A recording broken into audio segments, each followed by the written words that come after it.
ایک نصاب دیتا ہوں، وہ 3 تسبیحات کا نصاب ہے۔ میں ایک بات اکثر عرض کرتا ہوں، ہم دعائیں پڑھتے ہیں مانگتے نہیں، سب معاف ہو جائیں گے پر میں معاف نہیں ہوں گا، نہ میں سونی نہ دولت پلے، کیوں کر یار بنا ہوا ہوں۔ نے یہاں تک فرمایا جو 3 تسبیحات صبح شام اہتمام سے کرے، صرف 3 سال، اور وہ اس وقت تک اللہ اس کو موت نہیں دیں گے جب تک کہ اس کا اعلیٰ مقام اس کو دکھا نہ دے۔ جو کہتے ہیں میری چربی لے، نظام، کولیسٹرول، فلاں فلاں چربیاں بڑھ گئیں، پیٹ ویٹ بڑھ گیا، اب یہ آیت صبح پڑھ لیں، اس کو پہلے سے نکال کے رکھ لیں، موجودہ نکال لیں، اللہ میرا کام فلاں الجھا ہوا ہے، اللہ میری فلاں مشکل ہے، یا اللہ میری فلاں پریشانی ہے۔ اب ایک بندے کا سوال ہے کہ میں کون سا ذکر کروں، کون سا عمل کروں، اور جب چلتا رہتا ہے تو انشاءاللہ اس کی طرف خیر متوجہ ہے۔ ہر بندے کو ایک تسبیح بتاتے ہیں، ذکر بتاتے ہیں، اعمال بتاتے ہیں۔ اب ایک بندے کا سوال ہے کہ میں کون سا ذکر کروں، کون سا عمل کروں۔ ہمارے بڑے بتاتے ہیں کہ اپنے آپ کو کسی کے حوالے کریں، جسے پیر و مرشد کہتے ہیں، یا سارے معمولات کر سکتے ہیں، یا پھر اپنے آپ کو کسی کے حوالے کریں، پھر وہ جیسے اپنے معمولات تمہیں دے وہ ویسے کریں۔ اس کی مثال یوں دیتے ہیں جیسے ہر دوا شفا ہے، اور میرے لیے کون سی دوا شفا ہے؟ ہر دوا بیماری کا علاج ہے، ہر جڑی بوٹی بیماری کا علاج ہے، ہر گولی کیپسول ٹیکا بیماری کا علاج ہے، پر میرے لیے کون سی دوا ہے؟ یہ بہت ضروری ہے، یہ بہت ضروری ہے۔ اگر آپ کو اللہ کا کوئی نیک بندہ مل جائے تو اس سے اپنے اذکار منتخب کرا لیں، اور اس سے بڑا فائدہ ہوتا ہے۔ انسان جو ہے وہ پھر اس ترتیب سے اس روحانی دنیا سے چلتا رہتا ہے، اور جب چلتا رہتا ہے تو انشاءاللہ اس کی طرف خیر متوجہ ہو، رحمت متوجہ ہو۔ میں آج آپ کو ایک نصاب دیتا ہوں، ایک نصاب دیتا ہوں، وہ 3 تسبیحات کا نصاب ہے۔ ایک تسبیح تیسرا کلمہ، ایک تسبیح درود پاک، اور ایک تسبیح استغفار۔ تیسرا کلمہ پڑھنا ہے اللہ کی عظمت کے استحضار کے ساتھ۔ دیکھیں، میں ایک بات اکثر عرض کرتا ہوں، ہم دعائیں پڑھتے ہیں مانگتے نہیں، ہم نے یہ ایک تسبیح مانگ کے پڑھی، سبحان اللہ کی عظمت کا استحضار، الحمدللہ ولا الہ الا اللہ واللہ اکبر ولا حول ولا قوت الا باللہ العلی العظیم۔ اور درود پاک سرور کونین صلی اللہ تعالی علیہ وسلم کے احسانات کا استحضار ہو، ماں کا احسان، باپ کا احسان، استاد کا احسان، کسی محسن کا احسان، اور کائنات میں سب سے بڑا احسان میرے آقا، اور استغفار پڑھتے ہوئے یہ تصور ہو، یا اللہ ساری کائنات ایک طرف، میں دنیا کا سب سے بڑا مجرم ہوں، میں دنیا کا سب سے بڑا گناہگار ہوں، ایسا ہی سب معاف ہو جائیں گے پر میں معاف نہیں ہوں گا، نہ میں سونی نہ دولت پلے، کیوں کر یار بنا ہوا ہوں، اے دکھ سانو ہر دم راسی، روندی ہی مر جاؤں گا۔ استغفار اس کیفیت کے ساتھ، استغفار اس کیفیت کے ساتھ۔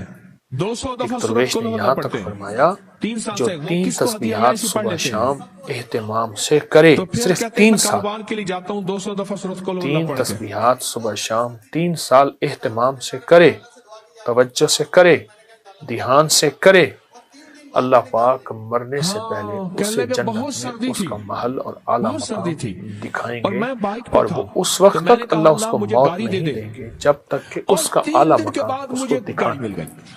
میں ایک طبی ٹوٹکا بھی بتاؤں، آلو بخارا خشک، آلو بخارا خشک جس کی کائے نہ جاتی، کائے کسی چیز سے نہ رکھی، حاملہ کی کائے، اس کو خشک آلو بخارا ٹافی کی طرح۔ جو کہتے ہیں میری چربی لے، نظام، کولیسٹرول، فلاں فلاں چربیاں بڑھ گئیں، پیٹ ویٹ بڑھ گیا، اور وہ بالکل بہترین فٹ ہونا چاہتا ہے، دن میں چند 7 8 10 آلو بخارے، یہ عام دنوں میں آلو بخارے کا چوسنا معدے کے السر، گرمی، تیزابیت کے لیے، موٹاپے کے لیے، اور ہائی بلڈ پریشر کا زبردست علاج ہے۔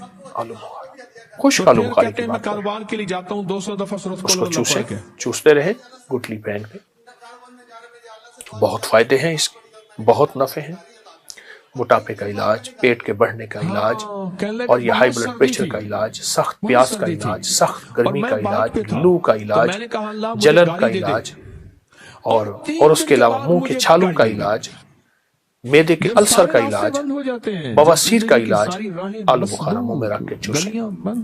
شوگر، ہائی بلڈ پریشر اور بڑی بڑی بیماریاں صرف دانتوں کی وجہ سے، اور خلال نہ کرنے کی وجہ سے۔ خلال بالکل نرم ہو، خیال کیجئے گا، بڑا خلال خود دانتوں کے درمیان خلا ڈال دیتا ہے، اور موٹا خلال خود نقصان دہ ہوتا ہے۔ تیز دھار نہ ہو، ہلکا سا خلال ضرور کریں۔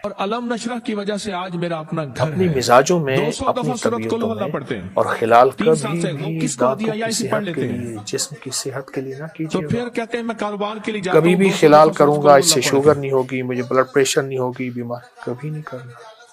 خلال کرنا اس لیے ہے کہ اللہ، خلال کرنا اس لیے کہ یا اللہ یہ تیرے حبیب کی سنت ہے۔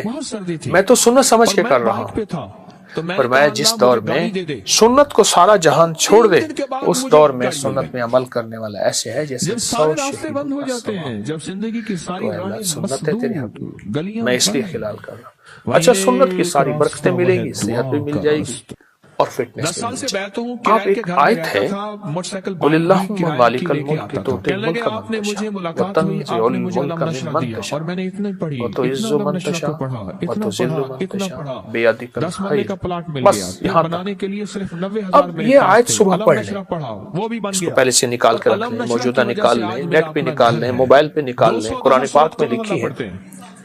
جب پہنچے نا بِيَدِكَ الْخَيْرُ، اس کو سارا دن دہرائیں، ساری رات دہرائیں، سارا دن دہرائیں۔ اے اللہ، ساری خیریں تیرے ہاتھ میں ہیں، اللہ تو میرے ساتھ خیر کا معاملہ کر دے۔ اللہ میرا کام فلاں الجھا ہوا ہے، اللہ میری فلاں مشکل ہے، یا اللہ میری فلاں پریشانی ہے، یا اللہ میری فلاں ناکامی ہے، اے اللہ میرا یہ مسئلہ ہے، اللہ میری یہ الجھن ہے۔ بیادک الخیر، بیادک الخیر، بیادک الخیر۔ خیر تیرے ہاتھ میں ہے، خیر ہی و شر ہی من اللہ تعالی۔ اس کو اگر پڑھ لیں بیادک الخیر، اور سوتے ہوئے باقی آیت کو پورا کر باقی کیوں آگے کہتا ہے کہ اللہ تو ہر چیز پہ قادر ہے، تیرے ہاتھ میں خیر ہے تو یہ کر سکتا۔ کتنے اولیاء، صلحاء، بزرگ، ہستیاں صرف اس آیت بیادک الخیر کی برکت سے اللہ سے وہ منوایا جو دنیا دیکھتی رہے، جو دنیا ترستی رہ گئی، جو لوگوں کے پاس نہیں، وہ یہی۔ میرے آقا حج پہ تشریف لا رہے تھے، اماں کا مزار آیا، اب ہمیں سارا لشکر وہیں رہ گیا۔ میرے آقا کی 60 سال کے قریب عمر تھی، گھٹنوں میں سر دے کے جو روئے، بہت سردی تھی، اماں کے مزار پر بہت سردی تھی، اور میں بائک پہ تھا، تو میں نے کہا اللہ مجھے گاڑی دے دے، اور 3 دن کے بعد مجھے گاڑی مل گئی۔ رات وہیں گزاری، جب سارے 6-7 سال کے تھے، جب زندگی کی ساری راہیں مسدود، اماں کو آخری لمحات میں دیکھا، صرف ایک لوٹی ساتھ تھی، پھر 10 سال سے بیعت ہوں، کرائے کے گھر میں رہتا تھا، موٹر سائیکل بائک بھی کرائے کی لے کے آتا تھا۔ اماں کو تدفین کیسی ہوئی؟ ملاقات ہوئی، آپ نے مجھے علم نشرہ دیا، اور میں نے اتنے پڑھی، نہیں آ رہے علم نشرہ کو پڑھا، اتنا قبر سے چپکے ہوئے تھے۔ 10 مرلے کا پلاٹ مل گیا، پھر بنانے کے لیے صرف ماں کی محبت وہ لوڈی کیسے علم دے نشرہ سکتی، پڑھا، وہ بھی بن گیا، اور علم نشرہ کی وجہ سے پھر وہ زندگی کا واپس نظام لوٹا۔ 200 دفعہ سورت آپ حج پہ تشریف لا رہے تھے، سارا لشکر وہاں رکا، اور اماں کی تو پھر کہتے ہیں میں کاروبار کے لیے جاتا ہوں، کے مزار پہ بیٹھ کے میرے آقا اپنے گھٹ میں سر دے کے گھنٹوں روئے تھے۔ اس ایک رونے کا ایک آنسو کا قطرہ، اس کی برکت، اس کا کائنات کا نظام وہ ہمیں عطا فرما دے، اس قطرے کی خیریں ہمیں عطا فرما دے، اس قطرے کی برکتیں عطا فرما دے۔